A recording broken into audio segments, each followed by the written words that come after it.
Welcome back. చలితో Telugu రాష్ట్రాలు గజగజ వణికిపోతున్నాయి. తెలంగాణలో చలి తీవ్రత పెరిగిపోతోంది. ముఖ్యంగా ఆదిలాబాద్ జిల్లాలో చలి ప్రభావం ఎక్కువగా ఉంది. గుడిహత్నూర్, బెజ్జూర్, ఇచ్చోడ మండలాల్లో పొగ మంచు దట్టంగా కమ్మేసింది. దీంతో వాహనదారులు లైట్ల వెలుగులోనే ప్రయాణం సాగిస్తున్నారు. హైదరాబాద్లోనూ చలి ప్రభావం చూపుతోంది. మరో 2 రోజులు చలి మరింత పెరుగుతుందని వాతావరణ శాఖ అధికారులు తెలిపారు. తూర్పు, ఆగ్నేయ దిశ మీదుగా వీస్తున్న గాలుల కారణంగా ఉష్ణోగ్రతలు విపరీతంగా పడిపోతున్నాయని చెప్పారు. అలాగే రాష్ట్రంలో పొడి వాతావరణం ఏర్పడే అవకాశాలు ఉన్నాయని వెల్లడించారు. గంటకు 4 నుంచి 8 కిలోమీటర్ల వేగంతో గాలులు వీచే అవకాశం ఉందన్నారు.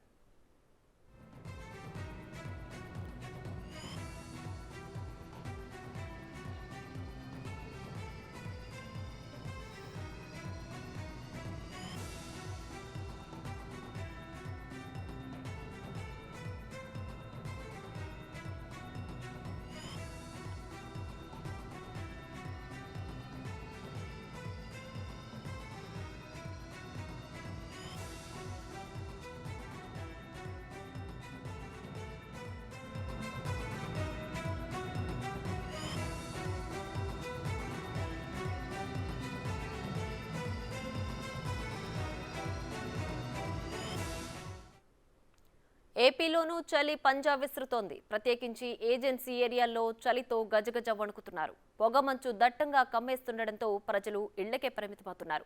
ఉదయం 10 వరకు చలి తీవ్రత ప్రభావం ఉంది. అరకు లోయ, చింతపల్లి, పాడేరు మండలాల్లో అత్యల్పంగా 10 డిగ్రీల కంటే కనిష్ట ఉష్ణోగ్రతలు నమోదవుతున్నాయి.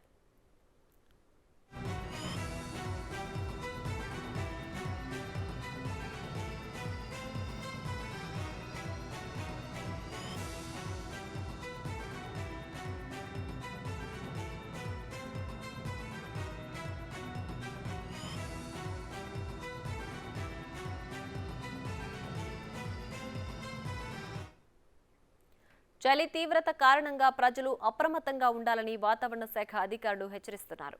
ప్రత్యేకించి చిన్నారులు, వృద్ధులు, శ్వాసకోశ వ్యాధి గ్రస్తుల విషయంలో తగు జాగ్రత్తలు తీసుకోవాలని సూచించారు.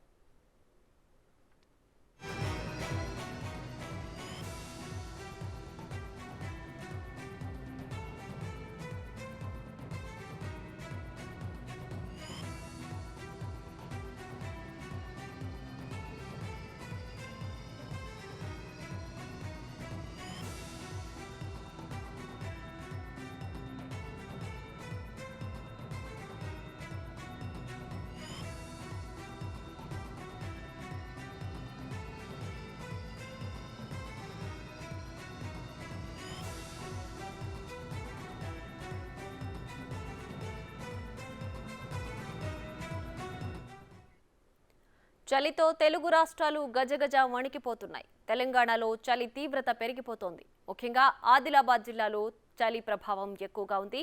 గుడిహత్నూర్, బెజ్జూరు, ఇచ్చోడ మండలాల్లో పొగమంచు దట్టంగా కమ్మేసింది. దీంతో వాహనదారులు లైట్ల వెలుగులోనే ప్రయాణం సాగిస్తున్నారు. హైదరాబాద్లోనూ చలి ప్రభావం చూపుతోంది. మరో 2 రోజులు చలి మరింత పెరుగుతుందని వాతావరణ శాఖ అధికారులు తెలిపారు. తూర్పు, ఆగ్నేయ దిశ మీదుగా వీస్తున్న గాలుల కారణంగా ఉష్ణోగ్రతలు విపరీతంగా పడిపోతున్నాయని చెప్పారు. అలాగే రాష్ట్రంలో పొడి వాతావరణం ఏర్పడే అవకాశాలు ఉన్నాయని వెల్లడించారు. గంటకు 4 నుంచి 8 కిలోమీటర్ల వేగంతో గాలులు వీచే అవకాశం ఉందన్నారు.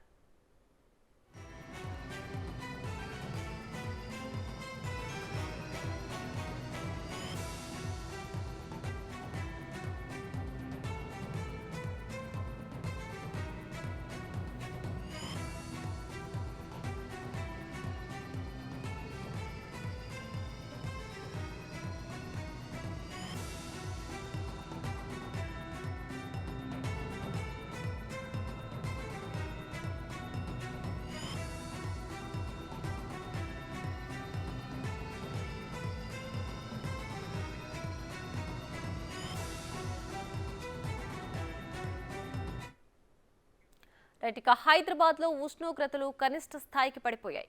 ఉదయం పూట పొగమంచు కమ్మేస్తోంది. చలి తీవ్రతకు సంబంధించి మరిన్ని వివరాలు మా ప్రతినిధి అంజుమా లైవ్ లో అందిస్తారు. అంజుమా. ఎస్ ప్రియా, గత కొన్ని రోజులుగా మనం చూసినట్లయితే కూడా రాష్ట్ర వ్యాప్తంగా అదేవిధంగా హైదరాబాద్లో కూడా చలి తీవ్రత అధిక స్థాయిలో ఉంటుంది. సో గత కొన్ని రోజులుగా కూడా మనకు ఉష్ణోగ్రతలు పడిపోతూ వస్తున్నాయి. గత 3 రోజులుగా మనం చూసుకున్నట్లయితే కూడా హైదరాబాద్తో పాటు శివారు ప్రాంతాలలో కూడా కనిష్ట గరిష్ట ఉష్ణోగ్రతలు కూడా తక్కువ స్థాయిలో నమోదవుతున్నాయి. సో నిన్న మనం చూసుకున్నట్లయితే కూడా 28 డిగ్రీల నుంచి 17 డిగ్రీల వరకు కూడా గరిష్ట కనిష్ట ఉష్ణోగ్రతలు అనేవి నమోదయ్యాయి. ఇక రానున్న 48 గంటల పాటు కూడా ఇదే విధంగా ఉంటుందని వాతావరణ శాఖ అధికారులు మనకు తెలుపుతున్నారు. దీంతో పాటు కూడా పొడి వాతావరణం ఉండే అవకాశం ఉందని కూడా చెప్తున్నారు.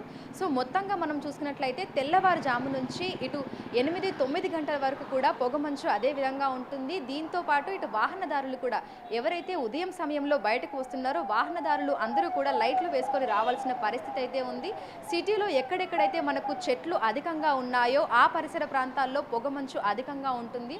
దీంతో పాటు ఇటు శివార ప్రాంతాలు చూసుకున్నట్లయితే వనస్థలిపురం, ఎల్బీ నగర్ ఈ పరిసర ప్రాంతాలు, ఇటు శివారు ప్రాంతాల్లో కూడా తెల్లవారుజామున పొగమంచు కారణంగా వాహనదారులు తీవ్ర ఇబ్బందులు అయితే ఎదుర్కొంటున్నారు. సో మరో 2 రోజుల పాటు చలి తీవ్రత అధికంగా ఉంటుంది. ఉదయం సమయంతో పాటు రాత్రి సమయంలో కూడా మనకి ఉష్ణోగ్రతలు పడిపోయే అవకాశం అధికంగా ఉంది. 28 డిగ్రీల నుంచి 17 డిగ్రీల వరకు కూడా రానున్న 48 గంటల పాటు కూడా కనిష్ట గరిష్ట ఉష్ణోగ్రతలు నమోదవుతాయని కూడా ఇటు వాతావరణ శాఖ అధికారులు మనకు తెలుపుతున్నారు. దీంతో పాటు కూడా ఇందాక చెప్పుకున్నట్లుగా కూడా ఇటు చలిగాలులు కూడా వీచే అవకాశం ఉంది. అది కూడా గంటకు 4 నుంచి 8 గంటల కిలోమీటర్ల వేగంతో కూడా మనకి చలిగాలులు ఉంటాయని కూడా చెప్తున్నారు. దీంతో పాటు మనం చూసుకున్నట్లయితే కూడా ఉదయం సమయంలో బయటకు వచ్చినప్పుడు తగు జాగ్రత్తలు తీసుకోవాలని కూడా ఇటు వైద్యులు సూచిస్తున్నారు. ఎందుకంటే పొగమంచు కారణంగా ఈ సమయంలో మనకు పొల్యూషన్ కూడా అధిక నమోదవుతూ ఉంటుంది. సో దీని కారణంగా కూడా బయటకు వచ్చినప్పుడు తగు జాగ్రత్తలు తీసుకోవాలని ఇటు వాతావరణ శాఖ అధికారులతో పాటు వైద్యులు కూడా సూచిస్తున్నారు. సో మొత్తంగా మనం చూసుకున్నట్లయితే చలికాలంలో మనకు ఈ సైనస్, ఆస్తమా ప్రాబ్లమ్స్ కూడా ఎక్కువగా వస్తుంటాయి. దీంతో ఇటు హాస్పిటల్స్కి వెళ్ళే వాళ్ళ సంఖ్య కూడా అధికంగా ఉంటుంది. ఈ సమయంలో ఓపీలో కూడా రోగులు అధికంగా కూడా వెళ్తూ ఉంటారు. దీంతో ఇటు చలికాలంలో మొత్తంగా చూసుకున్నట్లయితే ఇటు పొగమంచు కారణంగా అదేవిధంగా ఇటు వాతావరణం ఉష్ణోగ్రతలు పడిపోవడం కారణంగా ఇటు వాహనదారులు ఇబ్బందులు ఎదుర్కోవడంతో పాటు ఇటు ప్రజలు కూడా అనారోగ్య సమస్యల బారిన పడుతూ ఉంటారు. దీంతో బయటకు వస్తున్నటువంటి సమయంలో తగు జాగ్రత్తలు తీసుకోవాలని కూడా సంబంధిత అధికారులు అయితే తెలుపుతున్నారు. రైట్ అంజుమా, థ్యాంక్స్ ఫర్ ద అప్డేట్స్.